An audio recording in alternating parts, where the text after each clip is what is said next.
आज हम लोग बात करने वाले हैं हार्डी-वेनबर्ग प्रिंसिपल। देखिए जो हार्डी-वेनबर्ग प्रिंसिपल है, अगर इसकी बात किया जाए तो जितने भी कंपटीशन से एग्जाम होते हैं, कहीं ना कहीं जो कंपटीशन से एग्जाम होते हैं उसमें हार्डी-वेनबर्ग से जुड़े हुए कुछ क्वेश्चन जरूर पूछे जाते हैं। अगर हम कई सालों में नीट के भी नीट एस्पेक्ट को देखा जाए तो नीट में भी कई वर्षों से हार्डी-वेनबर्ग से रिलेटेड जो न्यूमेरिकल्स है या क्वेश्चंस है वो यहाँ पर पूछा जाता है। आज हम लोग न्यूमेरिकल्स की तो बात नहीं करेंगे, जो इसके न्यूमेरिकल्स है इससे संबंधित जो जुड़े हुए प्रश्न होते हैं उसको छोड़ करके आज हम लोग जो इसका प्रिंसिपल है उससे जुड़े हुए प्रश्नों को जो पूछा जाता है कॉम्पिटिशन्स में उसके बारे में आज हम लोग बात करने वाले हैं। तो चलिए स्टार्ट करते हैं अपने टॉपिक जिसका नाम है हार्डी-वेनबर्ग प्रिंसिपल। सबसे पहले समझते हैं ये हार्डी और वेनबर्ग शब्द है क्या। तो ये जो हार्डी और वेनबर्ग शब्द है ये साइंटिस्ट का नाम है। अगर हम साइंटिस्ट के नाम की बात किया जाए तो जो हार्डी थे, यानी दो साइंटिस्ट थे, एक थे हार्डी और एक थे जिसे हम जीएच हार्डी कहते हैं, जीएच हार्डी पूरा नाम, और दूसरे थे एक इसमें जो है विल्हेम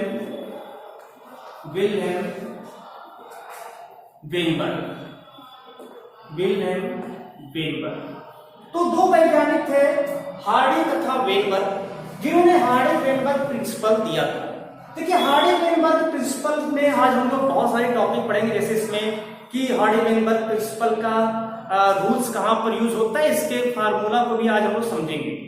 सबसे पहले समझेंगे कि यहाँ पर जेनेटिक ड्रिफ्ट क्या है या एलेलिक फ्रीक्वेंसी क्या है, जेनेटिक फ्रीक्वेंसी क्या है। इसके अलावा ये जो हार्डी-वेनबर्ग है या उनका जो भी पॉपुलेशन है उस पॉपुलेशन का एवोल्यूशनरी प्रोसेस में क्या रोल है, और इस तरह से इस सब चीजों को आज हम लोग जो यहाँ पर पढ़ने वाले हैं कि इसमें जेनेटिक ड्रिफ्ट क्या है, फ्रीक्वेंसी एलेलिक फ्रीक्वेंसी क्या है, जेनेटिक फ्रीक्वेंसी क्या है, ये सब है, और उसका एवोल्यूशनरी प्रोसेस में क्या रोल होता है। इसके अलावा अगर कोई भी मान लेते हैं पॉपुलेशन है या कोई भी स्पीसीज है तो उस पॉपुलेशन या स्पीसीज में कब कौन सा चीज इवॉल्व हो रहा है और कब कौन सा चीज इवॉल्व नहीं हो रहा है, उस चीज को भी हम इस जो है अपने हार्डी-वेनबर्ग प्रिंसिपल में पढ़ेंगे। लेकिन ये सब पढ़ने से पहले हम लोग स्टार्ट करते हैं एक छोटा सा टॉपिक जो इसके बेसिक कॉन्सेप्ट में काम आएगा। तो उस चीज को भी समझ ले। सबसे पहला इसमें आता है एक शब्द है जीन पूल, कि जीन पूल क्या होता है। उससे पहले तो अगर ये जीन पूल समझ में आता है तो समझ लीजिए कि आपके हार्डी-वेनबर्ग प्रिंसिपल जो है वो काफी हद तक समझ में आ गया है। जीन पूल होता क्या है? जीन पूल की अगर हम लोग बात करें, जैसे मान लेते हैं कि जो जीन पूल है ये कहीं पर एक समूह है पॉपुलेशन का, एक ही स्पीसीज का, एक स्पेसिफिक स्पीसीज का एक पॉपुलेशन है। उस पॉपुलेशन में अलग अलग जो है वेरिएशंस के अलग अलग जो है डिफरेंट टाइप के जीन्स प्रेजेंट होंगे। तो एक ग्रुप ऑफ जीन्स कह सकते हैं it is the sum total of all varieties of all gene which are found in population या वो in one population. You can also as a specific gene. अब यहाँ पर क्या एक निकल क्या रहा है इसकी definition, it is the sum total of all varieties of all gene which are found in one population. यानी एक ही पॉपुलेशन में विभिन्न प्रकार के जो जीन्स है, अब वो जीन्स रैंडमली होगा, निश्चित रूप से उसमें कुछ ना कुछ वेरिएशंस होंगे, उन सारे जो रैंडमली है उन सबके योग को जो है हम लोग जीन पूल के नाम से जानते हैं। इसे हम लोग एक और कह सकते हैं it is always a specific gene. कह सकते हैं यहाँ पर जो है जो जीन पूल होता है ये क्या होता है, स्पेसिफिक स्पीसीज होता है, स्पेसिफिक स्पीसीज होता है। जैसे अगर हम जीन पूल की बात कर रहे हैं तो उसमें किसके जीन पूल की बात करें ये भी यहाँ पर बताना है। जैसे ह्यूमन बीइंग की बात करें तो ह्यूमन बीइंग के केवल जो है वहां पर हम बात करेंगे ह्यूमन बीइंग के स्पीसीज। जैसे डॉग की बात करें तो डॉग के जीन पूल अलग होगा, कैट का जो है जीन पूल अलग होगा। तो जितने भी वहां पर एक ही स्पीसीज के पॉपुलेशन होंगे सबके जीन पूल अलग अलग होंगे। तो ये जीन पूल आपको समझ में आएगा कि कहीं पर एक पॉपुलेशन है किसी एक ही स्पीसीज के, तो निश्चित रूप से उस पॉपुलेशन में अलग अलग प्रकार के अलग अलग जो है लक्षणों वाले व्यक्ति या अलग अलग लक्षणों वाली स्पीसीज पाई जाएगी। तो वो अलग अलग लक्षणों वाले जो स्पीसीज होगा वो सभी उसमें सभी जो जीन्स होंगे उन सभी जीन के समूह को हम लोग कह सकते हैं जीन पूल। यानी वो क्या है, जीन पूल है।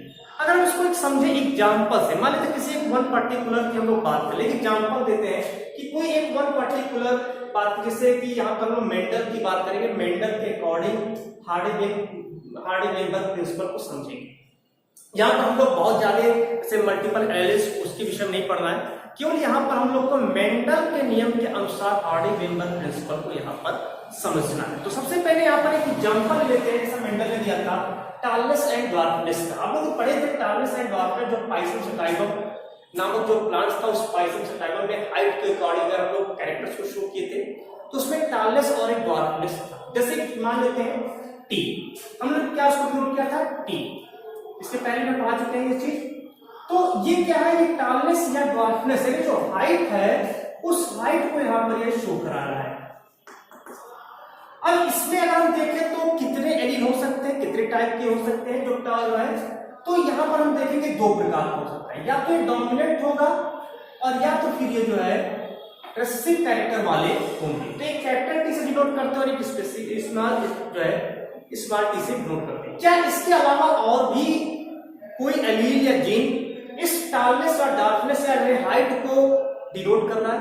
तो बिल्कुल नहीं, केवल दो ही। जब भी हम लोग कैरेक्टर को लेते हैं, अगर वहां पर टालनेस या डार्कनेस की बात करते हैं, तो हम वहां पर दो ही लेते हैं।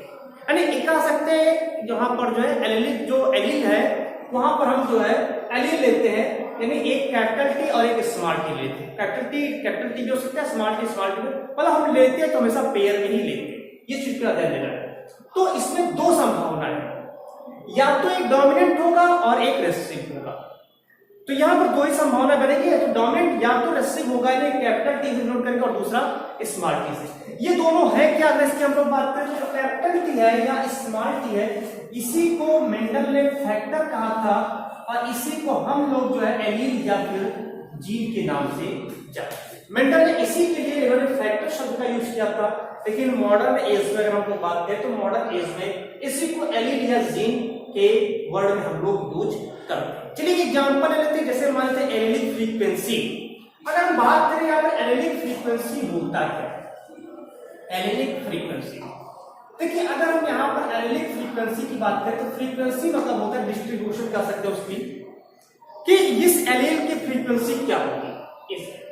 अब ये तो आवश्यक नहीं कि किसी भी पॉपुलेशन एरिया में दोनों इक्वल फॉर्म में हो, 50-50% हो सकता है उसमें कैपिटल टी की यानी जो डोमिनेंट है वो डोमिनेंट जीन्स अधिक मात्रा में हो, या हो सकता है रेसेसिव जीन वहां पर अधिक मात्रा में हो, तो दोनों कंडीशन यहां पर बन सकती है। तो ये एलिलिक फ्रीक्वेंसी। अब हो सकता है कि डोमिनेंट की फ्रीक्वेंसी अधिक हो, तो हम कह सकते हैं कि वहां पर dominant frequency dominant allylic frequency अधिक है। सपोज करते हैं वहां पर रेसेसिव कैरेक्टर की फ्रीक्वेंसी अधिक है, यानी वो उसकी मात्रा अधिक है, तो वहां पर कह सकते हैं कि जो allylic frequency recessive allylic frequency है वो वहां पर बहुत अधिक मात्रा है। हम लोग इसमें एक एग्जांपल समझते हैं, मान लेते हैं कि एग्जांपल ले लेते हैं कि कोई एक पॉपुलेशन है, उस पॉपुलेशन में मान लेते 10 लोग हैं। कितने लोग हैं? 10 लोग। एक चीज और इसमें ध्यान देना है बच्चों कि यहां पर हमने एक एग्जांपल लिया है 10 लोगों का, और छोटा सा एक समूह है, 10 लोगों का एक समूह बना लिया।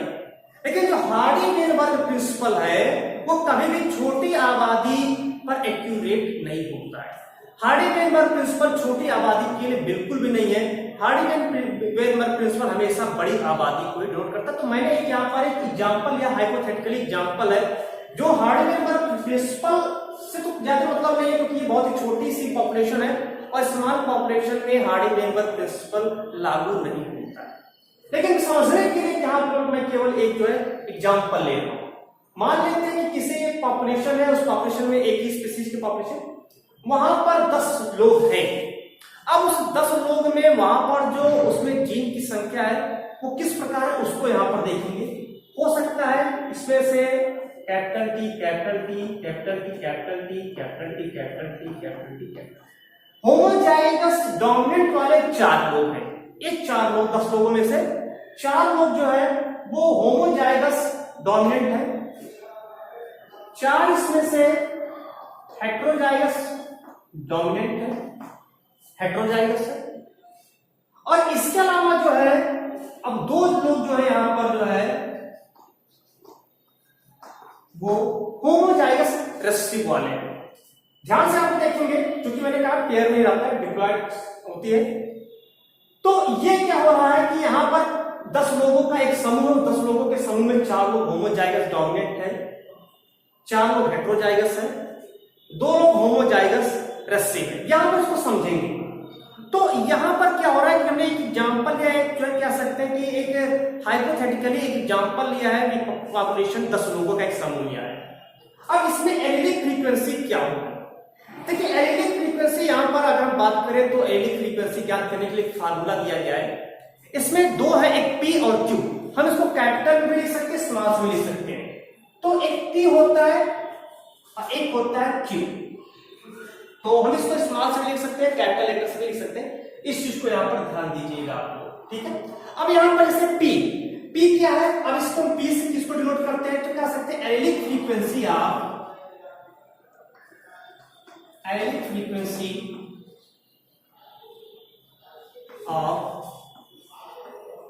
Dominant allele. तो ये यहां पर समझ जाए। क्यू से क्या है, तो क्यू क्या है, एलिलिक फ्रीक्वेंसी ऑफ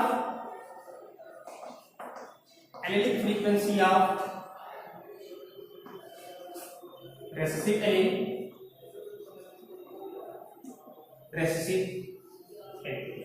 क्या समझ में आ रहा होगा आप लोग को कि पी क्या है, वो डोमिनेंट एलील को वहां पर उसकी एलिलिक फ्रीक्वेंसी है।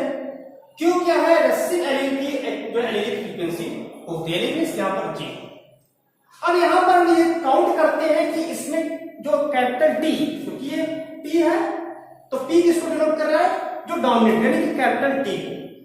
कैपिटल टी की संख्या कितनी बार यहां पर आई उसको देखेंगे। तो कैपिटल टी कितनी बार आया है, इसको यहां पर हम लिख देते हैं कैपिटल टी बराबर, तो काउंट कर लीजिए 1 2 3 4 5 6 7 8 9 10 11 12 टाइम्स आएगा। इस तरह स्मॉल टी की कितनी बार आया है, इसको देखें यहां पर हम 1 2 3 4 5 6 7 8 टाइम्स आया है स्मॉल टी।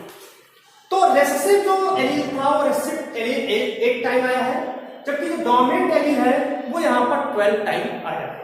इस चीज को यहां पर अब हम इसको अगर देखें यहां पर जो पी यानी पी यहां पर क्या है, यहां कह सकते हैं कि जो पी है कि कैपिटल टी के लिए हम क्या कर रहे हैं, पी को शो कर रहे हैं। तो अब यहां पर पी बराबर कितना है, तो पी इक्वल टू, अब देखिए पूरे एलील की पहले और बात कर लेते हैं, दोनों को अगर हम जोड़ दें तो ये आएगा 20।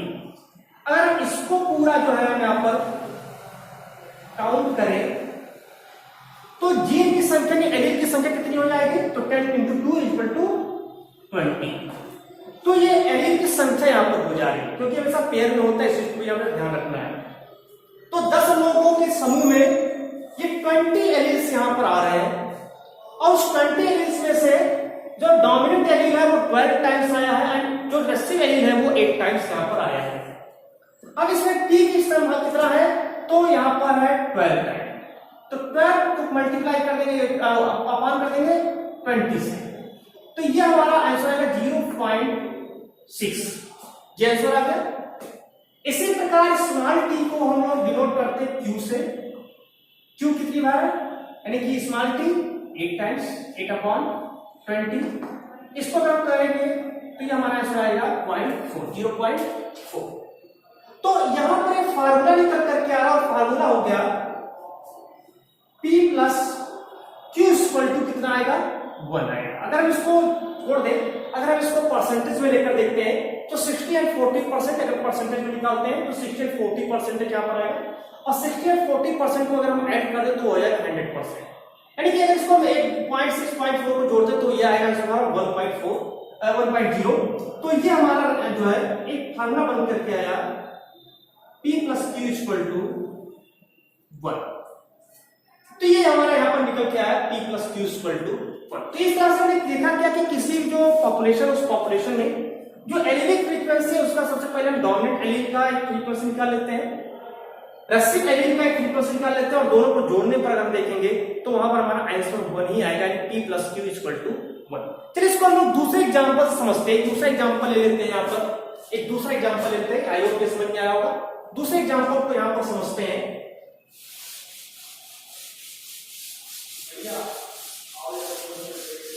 एक एग्जांपल हम ले रहे हैं यहां पर, इसको रफ करते हैं पहले।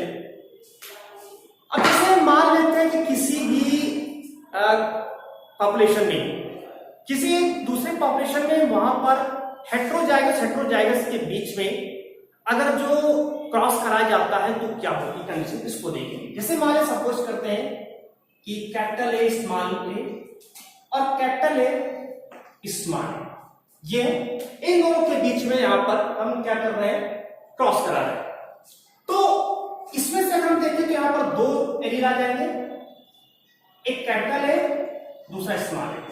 यहां पर भी अगर हम देखें तो दो यहां पर आ जाएंगे, कैपिटल ए और दूसरा स्मॉल। अगर हम इसको मान लेते हैं ये मेल है और ये फीमेल का है, मान लीजिए सपोज करते हैं एग्जांपल लिया गया हमने, मेल है एंड फीमेल है।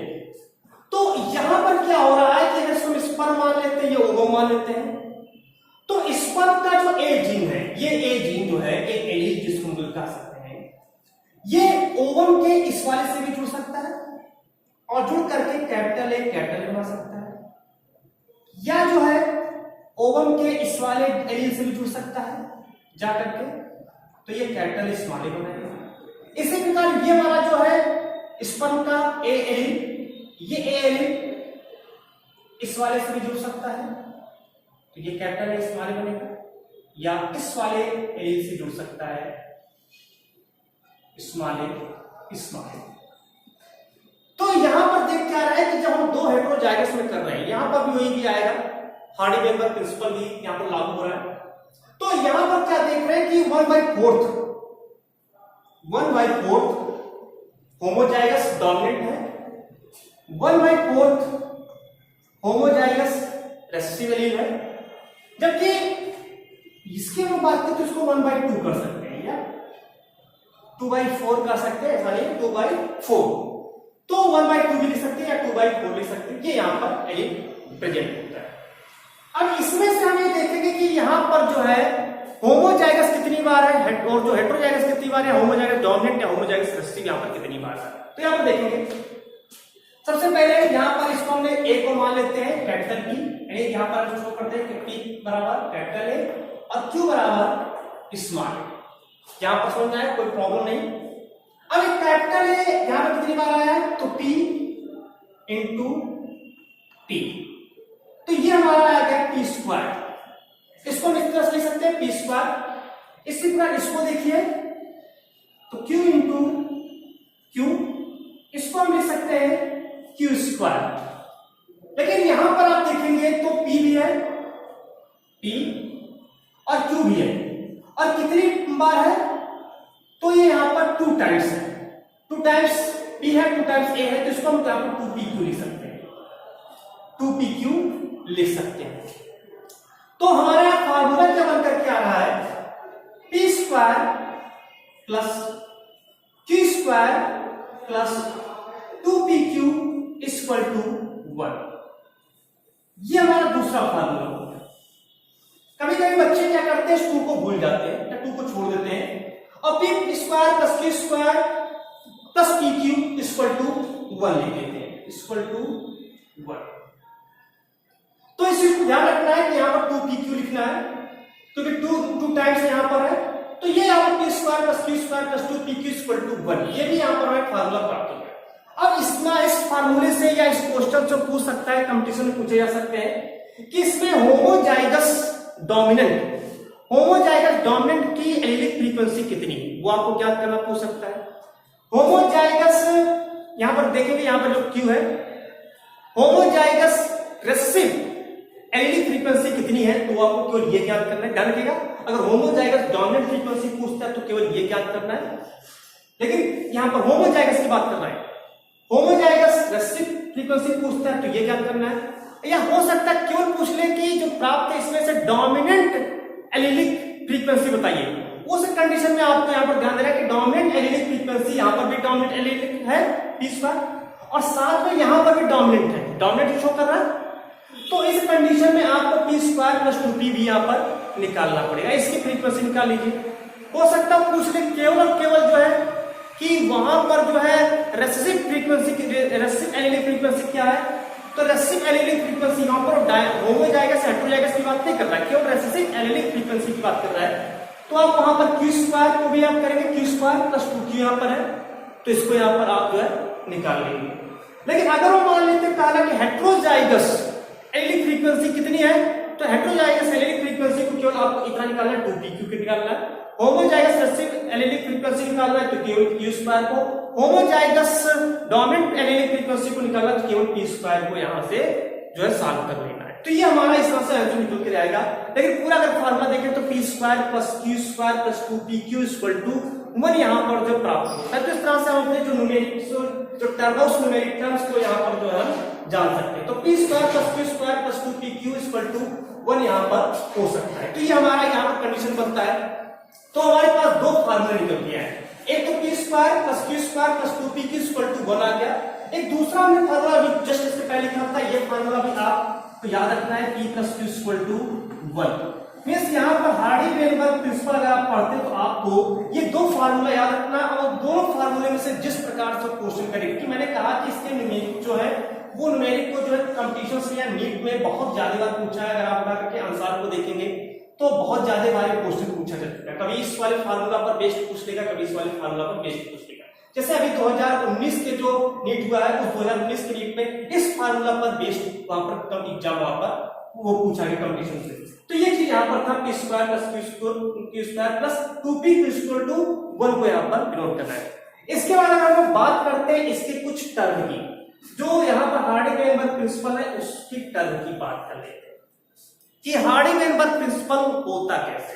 देखिए जो इवोल्यूशनरी अगर हम बात करें, इवोल्यूशनरी इन्फ्लुएंस में बात करें तो कौन कौन से ऐसे कारक है या इवोल्यूशनरी टर्म है जो कि हमारे हार्डी-वेनबर्ग प्रिंसिपल को कहीं ना कहीं जो है कह सकते हैं डोमिनेट कर दे रहा है। तो कौन कौन से इसको जो जिसमें वो हार्डी-वेनबर्ग प्रिंसिपल एक्यूरेट अपना जो है जो इसका इक्वल टू 1 आ रहा था वो नहीं आ सकता है, तो उस चीज को यहाँ पर समझते हैं कि कौन कौन से टर्म हो सकते हैं। तो यहाँ पर देखते हैं इवोल्यूशनरी इन्फ्लुएंस की बात करें। इवोल्यूशनरी इन्फ्लुएंस इंक्लूड कौन कौन से टर्म ऐसे हैं जो हमारे इस हार्डी-वेनबर्ग प्रिंसिपल को जो इसका आ रहा था p plus q equal to 1 इसके रेशियो कहीं ना कहीं डिस्टर्ब कर देता है। मींस वहां पर हार्डी-वेनबर्ग प्रिंसिपल नहीं बन पाता है। तो उसमें बहुत सारे टर्म आते हैं। उसमें सबसे पहले आता है जेनेटिक ड्रिफ्ट। जेनेटिक ड्रिफ्ट हो गया। जेनेटिक ड्रिफ्ट अगर कहीं पर आ रहा है, मान लेते कहीं पर जेनेटिक ड्रिफ्ट किसी आबादी में, मान लेते हैं कि वहां पर हमने यहाँ पर दिखाया था 0.6 आया था इसके पहले वाले जो हमने भी रख किया है उसमें यहाँ पर p जो है वो 0.6 था और q जो था 0.4 था। हो सकता है 0.6 के स्थान पर जो 0.6 हमें मिल रहा था वो 0.6 जो है हो सकता है वहां पर कुछ और जो है एलिलिक फ्रीक्वेंसी वहां पर आ जाए और इसको 0.7 कर दे, 0.7। तो निश्चित रूप से जो हमारा हार्डी-वेनबर्ग प्रिंसिपल था वो वहां से डिस्टर्ब होना शुरू हो जाता है। क्योंकि अगर मान लेते डोमिनेंट फेज आगे बढ़ता है तो कहीं ना कहीं रेसेसिव फेज जो होता है वो इसमें निश्चित रूप से कुछ ना कुछ गड़बड़ होना शुरू हो जाता है। तो इसमें जेनेटिक ड्रिफ्ट हो सकता है। इसके अलावा स्मॉल पॉपुलेशन भी जो होता है, स्मॉल पॉपुलेशन भी जो होता है यह भी जो है हार्डी-वेनबर्ग प्रिंसिपल को अफेक्ट करता है।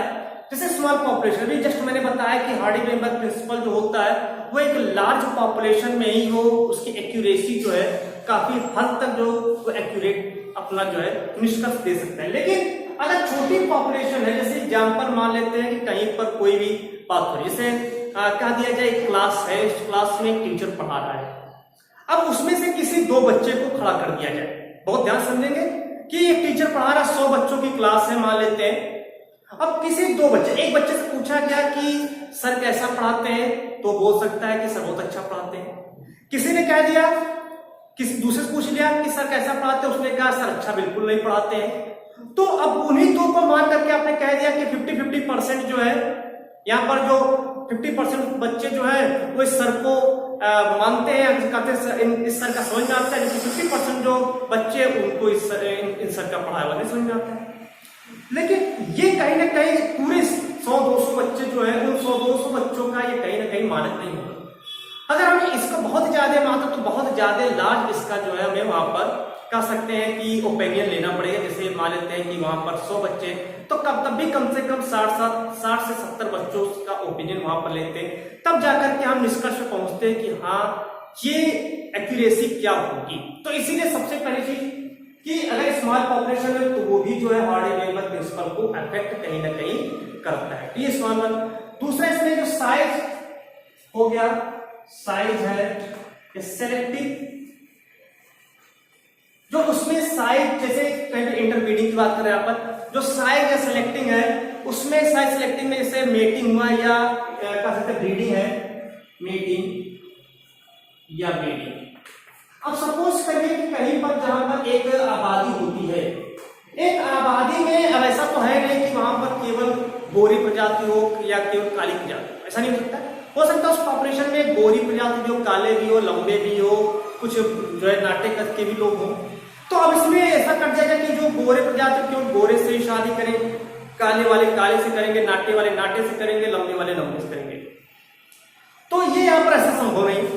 तो अगर इस तरह से अगर करते हैं तो वो भी कहीं ना कहीं हार्डी-वेबर प्रिंसिपल को अफेक्ट करता है, क्योंकि आप पॉपुलेशन में तो हो सकता है गोरे वाले काले वाले शादी कर सकते हैं या जो लंबा वाला है वो बोने वाले से शादी कर सकता है। तो कहीं ना कहीं यहाँ पर हार्डी-वेबर प्रिंसिपल अगर उसकी साइज जो है या मेटिंग जो ब्रीडिंग है वो सेलेक्ट होगा कि वो उसके साइज और जो उसके सेलेक्टिव मेटिंग है वो अगर सेलेक्ट है तो निश्चित रूप से कहीं ना कहीं जो है वो हार्डी-वेबर प्रिंसिपल को अफेक्ट करता है। तो ये चीज यहाँ पर। इसके अलावा इसमें डायरेक्शनल म्यूटेशन जो होता है, डायरेक्शनल म्यूटेशन, ये डायरेक्शनल म्यूटेशन भी जो होता है ये भी जो है हार्डी-वेबर प्रिंसिपल को अफेक्ट करता है, इस म्यूटेशन की प्रक्रिया।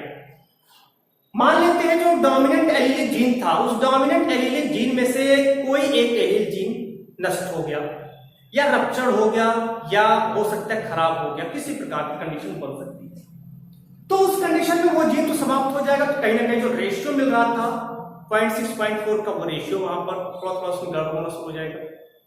तो ये जो डायरेक्शनल म्यूटेशन होता है, ये म्यूटेशन भी कहीं ना कहीं हार्डी-वेबर प्रिंसिपल को अफेक्ट करने का काम करता है। तो यहां पर ये चीज हो गया।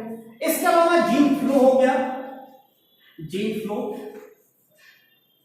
जीन फ्लो जैसे मान लेते हैं जीन फ्लो क्या होता है कि जैसे कोई एक आबादी है, उस आबादी में किसी दूसरे यानी बाहर से कुछ लोग, जैसे मैंने एग्जांपल दिया था कि 10 लोगों का एक पॉपुलेशन लिया था, 10 लोग वहां पर थे उस पॉपुलेशन में, सपोज करिए, और 10 लोगों में मैंने अभी जैसे फ्रीक्वेंसी बताया था कैपिटल टी और स्मॉल टी का, यानी P प्लस Q का, उसमें से मान लेते हैं जो कैपिटल टी वाले हैं 4, संख्या कितनी 4, ये फिर से अंदर की ओर प्रवेश कर जाए तो कहीं ना कहीं जो एलिलिक फ्रीक्वेंसी थी उस एलिलिक फ्रीक्वेंसी कहीं ना कहीं डिस्टर्ब हो जाएगी। यानी यहाँ पर इमाइग्रेशन होगा तो हो सकता है डिस्टर्ब हो जाए, या इमाइग्रेशन हो जा रहा है, मान लेते हैं इमाइग्रेशन हो रहा है, यहां से 4 कैपिटल टी वाले बाहर निकल जाए, यानी इस क्षेत्र को छोड़कर चले जाए, जीन फ्लो हो जाए। तो उस कंडीशन में भी यहां पर जो है जो हार्डी-वेबर प्रिंसिपल है वो कहीं ना कहीं डिस्टर्ब होना शुरू हो जाएगा, अफेक्ट हो जाएगा। इसके अलावा और क्या कर सकता है, तो लास्ट में करते हैं natural selection, last but not least natural selection. Natural selection,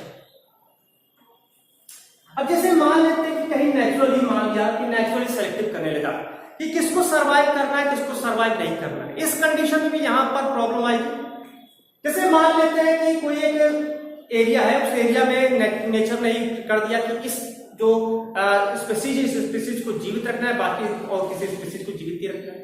उस कंडीशन में भी हार्डी-वेबर प्रिंसिपल जो है फॉलो नहीं करता है, वो वहां से डिस्टर्ब हो जाएगा, वहां से वो हार्डी-वेबर प्रिंसिपल पे कहीं ना कहीं कमियां आ जाती है। तो ये चीजें यहाँ पर जो है जो हार्डी-वेबर प्रिंसिपल है उसको जेनेटिक ड्रिफ्ट भी कहीं ना कहीं अफेक्ट करता है, स्मॉल पॉपुलेशन इफेक्ट करता है, साइज सेलेक्टिव मेथड या ब्रीडिंग भी उसको अफेक्ट करता है, डायरेक्शनल म्यूटेशन भी उसको इफेक्ट करता है, जीन फ्लो भी इफेक्ट करता है और नेचुरल सिलेक्शन भी उसको इफेक्ट करता है। तो इस तरह से जो हार्डी-वेबर प्रिंसिपल था उस हार्डी-वेबर प्रिंसिपल को आपने देखा, हमारे पास 2 फार्मूला निकल करके आया, P square plus Q square plus 2PQ plus equal to 1 and P plus Q equal to 1। तो इस फार्मूले के थ्रू हम कई चीजें इसके जो क्वेश्चंस होते हैं उसको सॉल्व कर सकते हैं। फिर किसी दूसरे वीडियो में हम इसके जो न्यूमेरिकल्स है उस न्यूमेरिकल्स को भी सॉल्व करेंगे। आई होप आप लोग को समझ में आया होगा। Thank you so much.